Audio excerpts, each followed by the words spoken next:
Item ಯಾವುದೇ ಇರಲಿ try ಮಾಡಿ ಆಚಿ ಚಿಕನ್ ಮಸಾಲಾ. ಇವತ್ತಾದರೂ ಈ ಸಮಸ್ಯೆ ಬಗೆಹರಿಯುತ್ತಾ ಅಂತಕ್ಕಂಥ ಒಂದು ಪ್ರಶ್ನೆ. 20% ಸಿಲಿಂಡರ್ ಕೊಡ್ತೀವಿ ಅಂತ ಹೇಳಿದ್ದಾರೆ.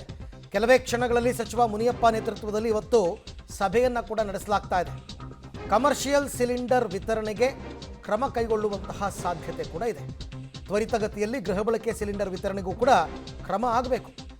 ಮುನಿಯಪ್ಪನವ್ರ ಜವಾಬ್ದಾರಿ ಅವರ ಇಲಾಖೆಗೆ ಬರುತ್ತೆ. ಅದು ಗ್ಯಾಸ್ ಟ್ರಬಲ್ ಇವತ್ತು ಬಗೆಹರಿಯುತ್ತಾ. ಒಂದು ಕಡೆಯಿಂದ ಮನೆ ಗೃಹ ಬಳಕೆ, ಇನ್ನೊಂದು ವಾಣಿಜ್ಯ ಸಿಲಿಂಡರ್, ಎರಡೂ ಸಪ್ಲೈ ಆಗಬೇಕು. ಈ ಬಗ್ಗೆ ಮತ್ತಷ್ಟು ಮಾಹಿತಿ ನನ್ನ ಕೊಲೀಗ್ ಪ್ರಕಾಶ್ ಅವರಿಂದ ಪಡ್ಕೊಳ್ಳೋಣ. ಪ್ರಕಾಶ್, ಈಗ ಗೃಹ ಬಳಕೆಗೆ ಮತ್ತು ವಾಣಿಜ್ಯ ಬಳಕೆಗೆ ಎರಡಕ್ಕೂ ಕೂಡ ಸಿಲಿಂಡರ್ ಸಪ್ಲೈ ಆಗಬೇಕು, ಏನಾದರೂ ಕ್ರಮ ತಗೊಳ್ಳೇಬೇಕು.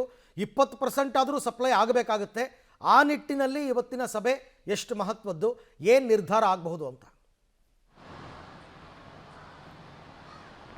ಈಗಾಗಲೇ ಹೋಟೆಲ್ನ ಅಸೋಸಿಯೇಷನ್ನ ಒಂದಿಷ್ಟು ಪದಾಧಿಕಾರಿಗಳು ಸಚಿವರನ್ನ ಸಂಪರ್ಕ ಮಾಡುವಂಥ ಪ್ರಯತ್ನವನ್ನು ಕೂಡ ಮಾಡಿದರು. ಹೋಟೆಲ್ ಉದ್ಯಮಕ್ಕೆ ಎಷ್ಟರ ಮಟ್ಟಿಗೆ ಹೊಡೆತ ಬಿದ್ದಿದೆ ಅನ್ನುವಂಥದ್ದನ್ನು ಕೂಡ ಹೇಳುವಂಥ ಪ್ರಯತ್ನವನ್ನು ಕೂಡ ಮಾಡಿದರು.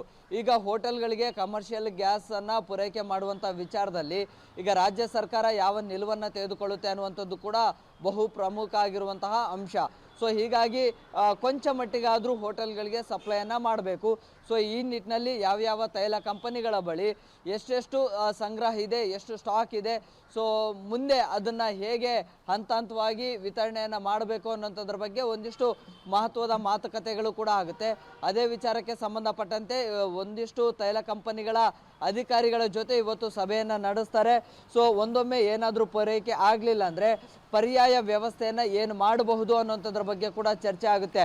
ಈಗಾಗಲೇ ಅಡುಗೆ ಅನಿಲ ಬೇರೆ ಬೇರೆ ಗ್ಯಾಸ್ ಏಜೆನ್ಸಿಗಳಿಗೆ ಸಪ್ಲೈ ಆಗ್ತಾ ಇದೆ, ಅದು ಯಾವುದು ಕೂಡ ಸಮಸ್ಯೆ ಇಲ್ಲ.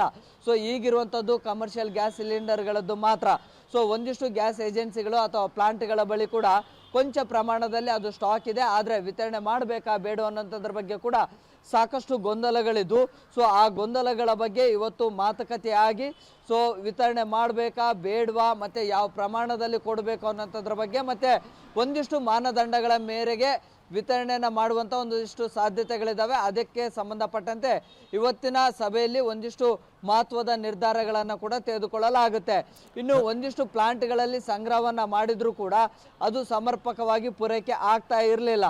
ಸೊ ಯಾವ್ಯಾವ ತೈಲ ಕಂಪನಿಗಳ ಸ್ಟೇಟಸ್ ಹೇಗಿದೆ ಅದನ್ನು ತಿಳಿದುಕೊಂಡು ತತ್ಕ್ಷಣಕ್ಕೆ ಹೋಟೆಲ್ಗಳನ್ನು ನಿಧಾನಕ್ಕೆ ಆದರೂ ಕೂಡ ಏನು ಕ್ಲೋಸ್ ಆಗಿದ್ದಾವೆ ನಿಧಾನಕ್ಕಾದರೂ ಕೂಡ ಕಾರ್ಯಾಚರಣೆ ಮಾಡುವಂಥ ನಿಟ್ಟಿನಲ್ಲಿ ಹೋಟೆಲ್ ಉದ್ಯಮಕ್ಕೆ ಏನು ಸಹಾಯ ಮಾಡಬೇಕು ಅಂಥದ್ದು ಒಂದು ಕ್ರಮವನ್ನು ತೆಗೆದುಕೊಳ್ಳುವಂಥ ಸಾಧ್ಯತೆಗಳು ಕೂಡ ಇದ್ದಾವೆ.